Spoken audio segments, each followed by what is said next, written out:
កាលពីព្រេងនាយមានប្តីប្រពន្ធគ្មានកូនក្រខ្សត់មួយគូរស់នៅលើភ្នំមហេន្ទ្របរពតគាត់កាប់អុសជីកដំឡូងចិញ្ចឹមជីវិតជារៀងរាល់ថ្ងៃមួយប្តីប្រពន្ធទាំងពីរកំពុងតែកាប់អុសក៏មានគោឈើមួយអណ្ដែតហូរតាមទឹកមកទៅលើច្រាំងក្បែរគាត់អេញ៉ាគោឈើធំណាស់អណ្ដែតតាមទឹកមកនិយាយចប់គាត់ក៏ដើរទៅរកគល់ឈើអេញ៉ាមកកាប់អានេះវិញមកគោឈើនេះធំណាស់កាប់គោឈើនឹងក៏បានថាហើយបរិសជាប្តីក៏ដើរទៅកាប់គល់ឈើដែលអណ្ដែតហូរតាមទឹកវិញចឹងអញកាប់វាហើយណារួចហើយបរិសជាប្តីក៏ប្រឹងកាប់គល់ឈើបន្តិចម្ដងបានយូរបន្តិចក៏ស្រាប់តែឮសំឡេងកូនក្មេងយំចូលកណ្ដុំឆែបស្អីគេចេះឯង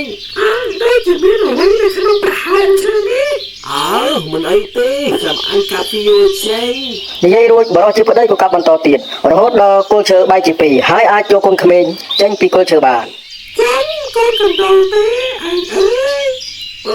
ម៉ែក្រុមអញចឹងទៅគិតយ៉ាងម៉េចទៅម៉ែកូនកណ្ដុំនេះចេះនិយាយទៀតប្តីប្រពន្ធនោះគិតគ្នាហើយដោយខ្លួនពុំមានកូនផងក៏សម្រេចចិត្តយកកូនកណ្ដុរនោះមកចិញ្ចឹមទុកដូចជាកូនខ្លួន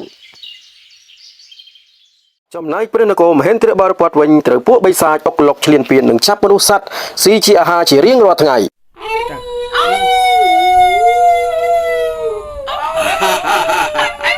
យើងចាប់មនុស្សនៅនគរមហេន្ទ្របរពតយកមកស៊ីជាអាហារចាប់ទៅចាប់ពួកវាទៅកូនយើងមកជាមេប៉ុន្តែខ្ញុំស៊ីមនុស្សយ៉ាងម៉េចទៅបើខ្ញុំសើតែឆ្អឹងគ្មានពួកវាពួរតាំងដោយគេផងនេះដូចគ្នាតាយើងចេញដំណើរយើងទៅស៊ីវានិយាយរួចពួកយៈបិសាចក៏ដើរឆ្ពោះទៅរកនគរមហេន្ទ្របរពតប៉នេះឆ្ងាញ់មកហើយបាត់មែនហើយលបងបងយើងទៅនឹងគេដែរបងបើយើងសើឆ្អឹងហ្នឹងស៊ីមនុស្សមិនកើតស៊ីមិនកើតក៏ត្រូវតែទៅដែរខ្លាចមេខឹងអានេះ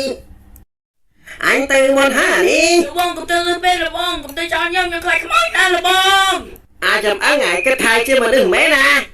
ព្រឹកចាអញជាខ្មោចដែរតាចាំផងបងចាំផង